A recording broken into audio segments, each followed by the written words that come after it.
Is your car struggling to start? A dead battery might be the culprit. Today, I'll show you how to replace it in under 15 minutes. No mechanic needed. We'll cover safety, the tools you'll need, and how much you can save by doing it yourself. Like and subscribe for more DIY car fixes. First, gather your tools: gloves, goggles, wrenches, 7mm, 13mm, cable ties, and lithium grease.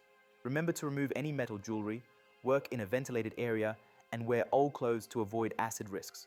To remove the old battery, turn off the engine and engage the parking brake. Disconnect the negative cable first to avoid sparks, then the positive cable, and unbolt the battery bracket. Lift the battery out carefully, it's heavy. Use a cable tie to secure any loose cables. Clean the terminals with sandpaper to remove corrosion and ensure you have the correct battery size by reading the label. Secure the new battery, apply lithium grease to the terminals, and reconnect the positive cable first, then the negative.